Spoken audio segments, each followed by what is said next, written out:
I'm back with another interesting video on my channel, the ISHA'S WORLD, and welcome back.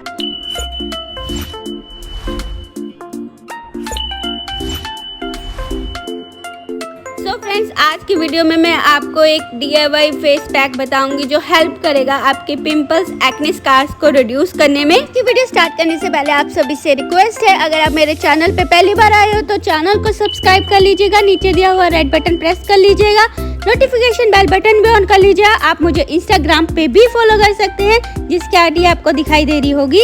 So let's get started with the DIY। जो आज की video है हमारी, उसके लिए सबसे पहले हमें चाहिए एलोवेरा जेल।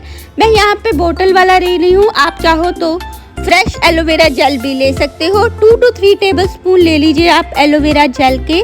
उसके बाद हम उसमें ऐड करेंगे 2 टेबलस्पून मुल्तानी मिट्टी, जो काफ़ी हेल्प करती है हमारे फेस को क्लीन करने में। उसके बाद हमें चाहिए पिंच ऑफ हल्दी, जो हेल्प करेगी रिड्यूस करने में, हमारे एक्ने स्कार्स को, पिंपल्स को रिड्यूस करने में हेल्प करेगी।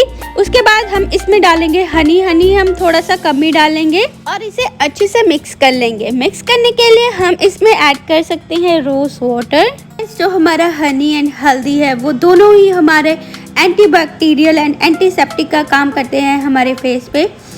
ये हमारे स्किन को स्मूथ इफेक्ट देते हैं, फेड करते हैं जो भी मार्क्स होंगे, एक्ने हो गए, डार्क स्पॉट्स हो गए, उसे रिड्यूस करने में हेल्प करेंगे एंड हमारे स्किन को हाइड्रेट भी रखेंगे। जो हमारी हल्दी होती है वो ब्लड प्यूरिफाई करने में करती है हेल्प। इससे आपका सन टैन भी रिड्यूस होता है। इसे लगाना बहुत ही इजी है। जस्ट आपको अपना फेस अच्छे से वॉश कर लेना है। वॉश करने के बाद आप इस पैक को अप्लाई कर सकते हैं। आपको थोड़ी सी थिक फोम लेनी है एंड अपने पूरे फेस पे आप इसे अप्लाई कर लीजिए एंड ड्राई आउट होने दीजिए। ड्राई आउट होने के बाद आप इसे वॉश कर लीजिए नॉर्मल वाटर के साथ। उसके बाद आप इस पे मॉइस्चराइजर या एलोवेरा जेल या आइस क्यूब लगा सकते हैं फॉर द हाइड्रेट के लिए। आप इस पैक को 2 टाइम्स लगा सकते हैं in a week. Hopefully video अच्छी लगी हो। Thank you for watching the video. Bye bye.